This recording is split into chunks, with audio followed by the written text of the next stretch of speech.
I've had the slowest week of eBay sales in a very long time. And today we're going to talk about the 6 steps that you need to take immediately to turn your eBay store around. Welcome to Flipping and Punching. And today we're going to pull some eBay sales and we're going to talk about how to turn around your eBay store when you have slow sales. And let me tell you, I was in panic mode this past week because I had the worst week of sales I've had in a very long time. And I will say, when this happens, a lot of people blame the economy. They're gonna blame eBay. They're gonna blame other resellers from oversaturating the market. But at the end of the day, it really comes down to me. And I will tell you that, yes, those factors may play into it a little bit here and there, but it's been my fault. And I'm gonna explain why. And we're gonna talk about the 6 steps I'm gonna take to turn this around to get my sales back on track. First time we actually sold 2 NFL patches. These have been selling great for us. All right, first one we sold here is the Seattle Seahawks and Denver Broncos. This is from 2014. It's when the Seattle Seahawks destroyed the Broncos 43-8. Had this listed in my store for $19.99, sent in an offer for $17.99, and buyer accepted. So we got $17.99 plus shipping. And the second patch we sold is actually from 2022, when the Rams took on the Bengals in the Super Bowl. This is when the Rams beat the Bengals 23-20 back in 2022. I had this listed for $74.99. Buyer sent me an offer for $65 and I accepted. So that's $65 plus shipping. Both those patches came in a massive lot when I bought all those Disney merchandise and pins. Wasn't sure how I was going to do in those. I ended up getting like 50 patches. I think he valued them at like $300 or $400 at that time. Instead of selling as a set, I decided to list them all up for $20 or more. And surprisingly, they're selling really well. So if you guys do see them, pick them up. Just to let you know, the later years on these patches sell tremendously better than the early years, because what I realized is that they'll release a new patch each year and people want to buy the new patches, or they'll buy certain patches that they want. So the last 10, 15 years, those patches sell tremendously better than the ones that were issued years ago. So keep that in mind. Past couple weeks, I have not been listing the way I should be listing. And that's all me because I am restructuring my business. If you guys don't know, I am under Operation CSO, clear shit out. So the past couple weeks, I have not been listing the way I should be listing, trying to reorganize my business to get more effective and efficient. But throughout that time, one thing has been hurting me. I haven't been listing the way I should. So I did have my mother-in-law create a bunch of drafts for me for clothing, and I have been listing those clothing up, but those clothing are a little bit slower sellers than what I would normally list. It's really starting to hinder my business. And part of the reason why I've had a horrible week in sales, plus we had other family stuff going on, you know. We threw our kids a birthday party this past weekend, so I didn't go sourcing. I didn't do anything. I just had a bunch of time with the family, which you need every once in a while. But the number one thing that you guys should do, and it's so cliche when I say this, is you need to list more. Okay, you need to be consistent listing on a day-to-day basis to be more successful in your eBay business.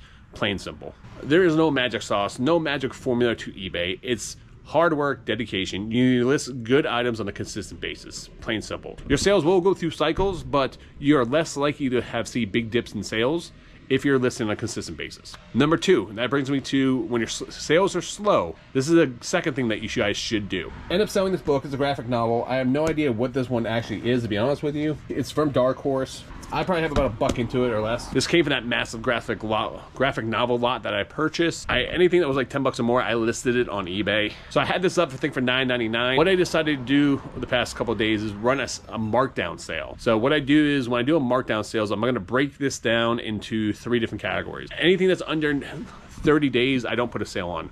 Anything from 31 days to 60 days, I'll put a 10% sale. Anything from 61 days to 90 days, I'll put a 15% sale. And anything over 90 days, I do a 20% sale. Sometimes I'll do 25 or 30, depending on how I feel. And what I like to do is create urgency with this. And by doing that, I am going to make it limited to maybe a 2 to 3 day sale at most. A lot of people, depending on your business model, will list their items high and just consistently run sales. I'm not a big fan of that model. Try to list closer to market price, unless you have some high-end items that you list over market price because you may be the only one who has those. I'm a firm believer in buy it now offers, because if you guys do have offers on your items, people can try to negotiate. And people get upset when they get lowball offers. It's no different than us being resellers. When I go to yard sales, I may give someone a lowball offer because I want to test the waters to see if they're really just trying to move items, if they where they are on their pricing. So I don't get upset. A lot of people get upset when they get lowball offers. What I normally do is I will respond to the buyer, send them a message with a counter offer saying, "Hey, I'm willing to work with you, but I can't go that low."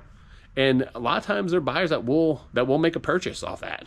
you know, they just come, you know, just like us, they test the water. So second thing you guys want to do if your sales are super slow is to run a markdown sale. The reason I bring that up here, I had this book listed for $9.99 on a 15% sale, and we sold for $8.50 plus shipping. All right, next time we actually sold 2 action figures. One is a vintage Star Wars figure, and the other is a Monster High doll. So let's pull them out of our toy container. Another one has wings on it.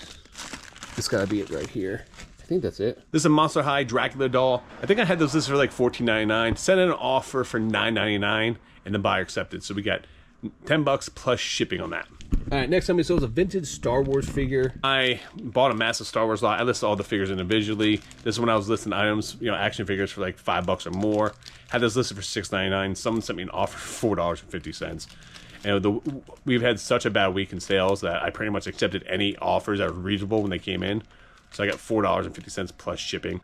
I will never list stuff this cheap again. This next thing that you guys need to do is very important to your business. If you sit down and write down all the things that you do for your business, there's what I call, you have income generating things that you do for your business and non-income generating things for your business. Listing on eBay is something that could generate income. If I was working if I had a sponsorship or something like that, like, you know, creating a commercial or something like that for my YouTube channel would be an income generating task. Reorganizing my totes, doing inventory right now, going through and testing video game systems and cleaning things. They're all non-generating activities currently. Now, eventually they will turn into generating activities, but when your business is super slow and you're struggling to make sales that week, or if you have a downtime, you need to put a stop to non-income generating. So for example, like me, I was on Operation CSO, clearing stuff out. I put a halt to that right now because even though I'm right in the middle of the process of it, I need to take a day or two to really focus on putting sales up to create items that could generate more income for my business. I was in the process of going through my inventory and delisting items that were a lower tier, but I'm gonna stop doing that because those items are still in my store. They can still generate income right now. Use that time to focus on other things that can generate income. Take this one with a grain of salt. I did not go sourcing this past week because my sales were so slow, and plus I had some family events going on. I decided not to go out sourcing because I already had a huge amount of inventory. There's no need for me to spend more money on inventory that's not going to be listed right away. And that's a tough one. That's one that you guys really have to look in the mirror at and say, you know what? I need to take 1 week off from sourcing to focus on this debt pile, to use that time, that maybe those 2, 3, 4 hours that you go out sourcing, that's 2, 3, 4 hours of listing that you guys can do to potentially generate more income for your business. So that's a really tough one, but we have to be disciplined. This is someone that talks as a full-time business owner. I really depend on my income from reselling, and I need to make sure that my sales are up because that's how I pay my bills. That's how I support my family. That's how that's how I survive. So these are things, if you're in that boat, stick to income generating activities only when your business is super slow. All right, next time we saw was actually a Funko Pop. This is actually a Star Wars Darth Maul. This came in that big lot of Funko Pops I purchased. I think I may have like $3 into it. I bought all the Funko Pops for like $3 a piece. I've already made my profits back on them. So this is pure profit. We get $11.99 plus shipping on this. All right, next time we sold is actually a slot car. I haven't sold a slot car in a little bit, so 10, 20 of these left.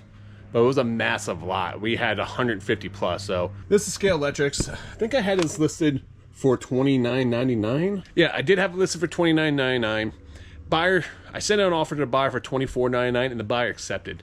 So we got $24.99 plus shipping. All right, so this next one, tread very lightly when I say this. If you are full-time and you are not gonna make your bills that week, it is okay to take offers on items that you're gonna break even on, or take a slight loss to move old inventory from your shop to get that income to come in so you can live to see another day. Now, I don't recommend doing that on a weekly basis. If you're having a really bad week and you need to pay your bills, I'm a firm believer. I'd rather take 90 cents on a dollar or 80 cents on a dollar to live to see another day. Early in the video, I said that when people send offers, I'm okay getting lower offers. This situation right here, I normally would probably have not accepted this offer, but I'm having a really bad week. So I will accept offers lower than what I normally would if I didn't have a bad week. And so next time I sold is actually a Tyrese Maxey rookie card. This is a PSA Gem Mint 10. Super cool figure here. I mean, super cool card. This is a Blue Wave Prism Gem Mint 10. I'm a big Sixers fan, so this one was kind of hard for me to let go. But at the end of the day, I'm in the business to flip things. Bought into a break on Whatnot. Now, if you guys aren't familiar with a break, they'll open up like multiple boxes at a time. You in a spin wheel get random teams, or you get to pick like between 1 or 2 different teams. And I ended up winning. I did option for like Philadelphia or some other team. I took Philadelphia because I am a massive Philadelphia fan. Eagles, Flyers, Phillies, and Sixers. I ended up pulling out this card, and I paid $240 for this break. I ended up pulling out this Tyrese Maxey, and I got a Devontae Smith autograph rookie card. I think it was like a PSA 9 or something like that. So I definitely made my money back plus some.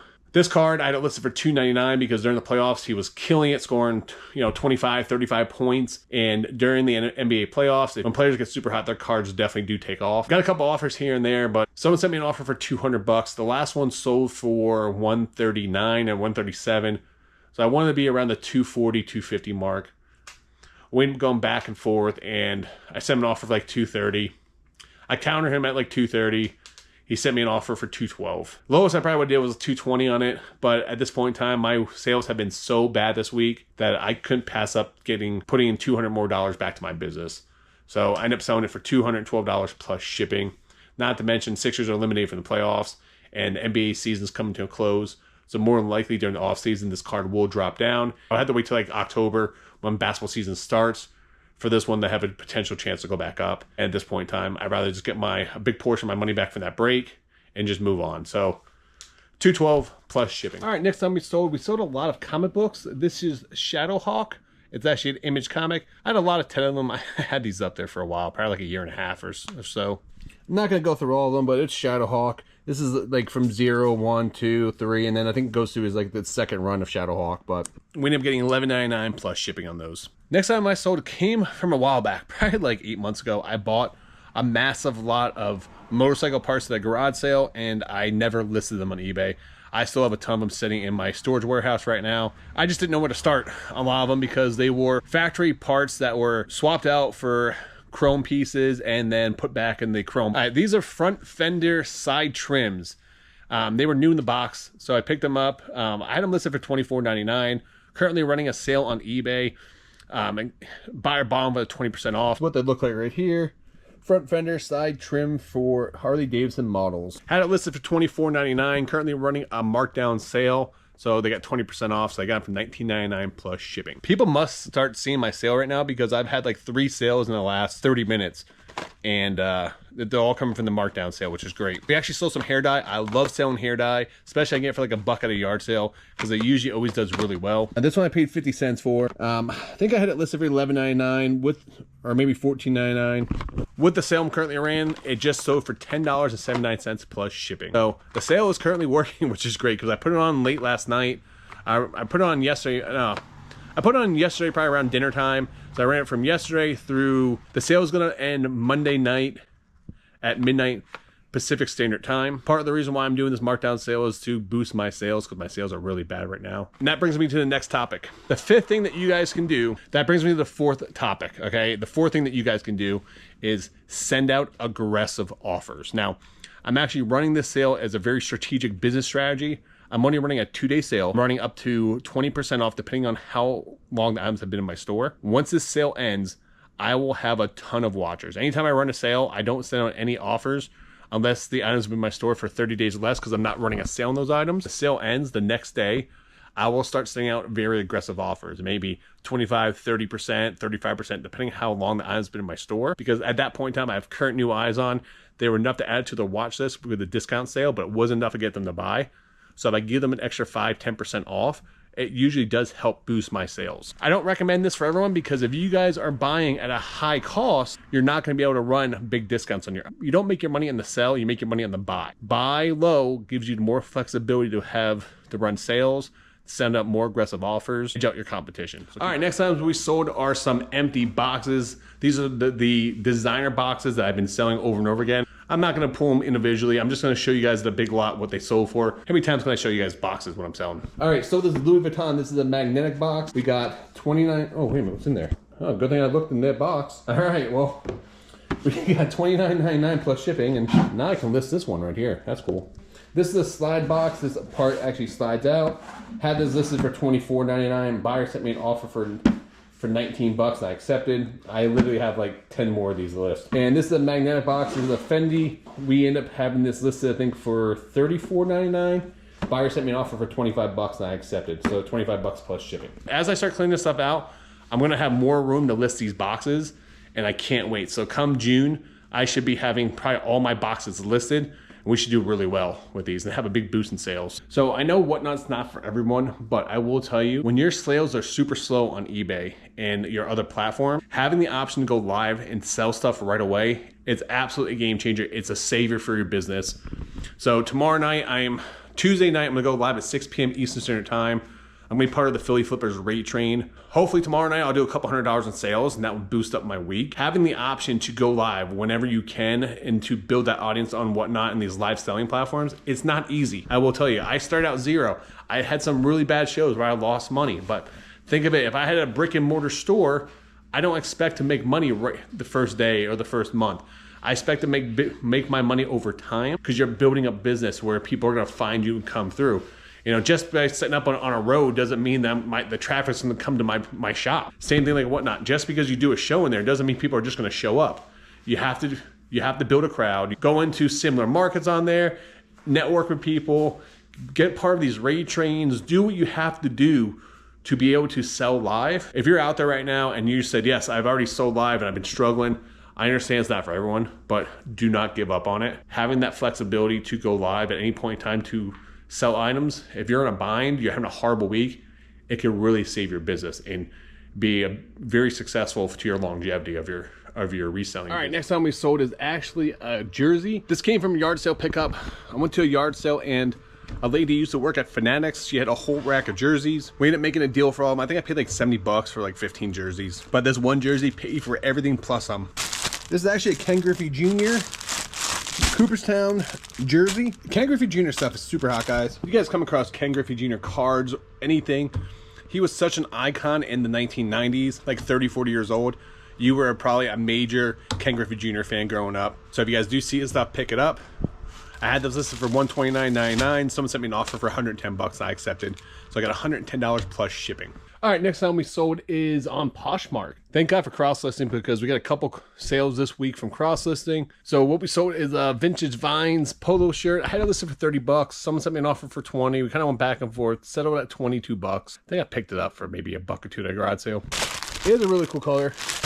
The orange color there looks pretty good. We got $22 plus shipping. Two more things I'm gonna be doing. One is I have a depth pile. I'm gonna quick scan my depth pile, look for items I know have a really fast sell-through rate, and get those listed as soon as possible. I need to get some quick sales. I need to get my store back in motion.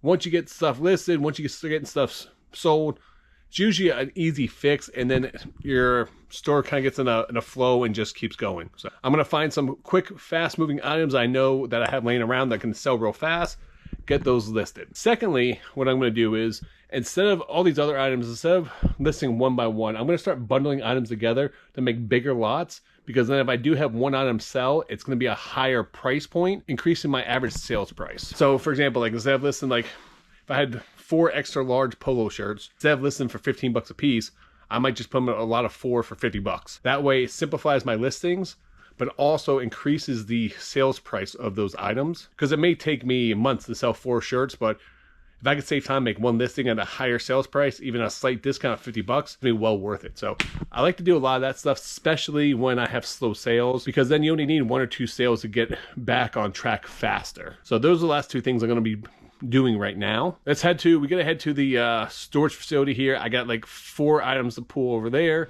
All right, so I'm back from the storage warehouse. I just picked up a couple of the items we need to ship out. So let me show you those. We sold 3 different model cars. We had this one listed for 15 bucks. We sold this on Macari for 10. Had these listed, I think this one for $24.99. Someone sent me an offer for 20, we accepted. And this one we had listed for $29.99. And someone sent me an offer for 20 bucks and we accepted. So we got 20 bucks plus shipping, 20 bucks plus shipping, and 10 bucks plus shipping. I paid less than $10 for all 3 of those cars combined. I picked those up when I went to the Peaches the Beaches up in Georgia. I did that massive model car box. Happy to see these going, frees up a lot of space, and we still got another whole tote of those to go through. So it's definitely a good start. Next time we sold was actually a Disney showcase piece. In the showcase collection, this is actually Rapunzel. I'm not gonna bring out the box because I don't want to bring it back out. but you guys will see the picture here on the screen. I think I had that listed for $69.99. Someone sent me an offer for 50 bucks and I accepted. I think I'm gonna pay like 25 bucks for it. So wasn't not big profits, but it's been sitting in my store for a long time. So I'm just happy to see it go. This came from my private pick. I probably paid like $5 for this. All the peanut stuff, they sold super cheap because they had nothing into them. They were like given to them. Had that listed, I think for $59.99. Someone sent me an offer for 40 bucks. Maybe I had $49.99. I don't know. Either way, I accepted an offer for 40 bucks plus shipping. Happy to see all that stuff go. That was actually my storage warehouse on the shelf. I mean, that's a lot of space to take up, to clear up on a shelf, which is great. Happy to see all that go. Guys, I think I'm gonna wrap this up here. I gotta package up the rest of these items, get to the post office here. Come check me out this Tuesday night at 6 p.m. Standard Eastern Time. I'll be live on Whatnot. If you guys are new to Whatnot, you get 15 bucks free just for signing up. I'll put a link down in the description down below. You guys don't have to buy anything. Just come hang out, man. We can chat, ask questions. We'll be going live from 6 to 7. Giving you guys any type of value here. Please do me a huge favor and like and subscribe to this video. It really does help out the channel. Until next time, guys, make sure you guys keep flipping and punching.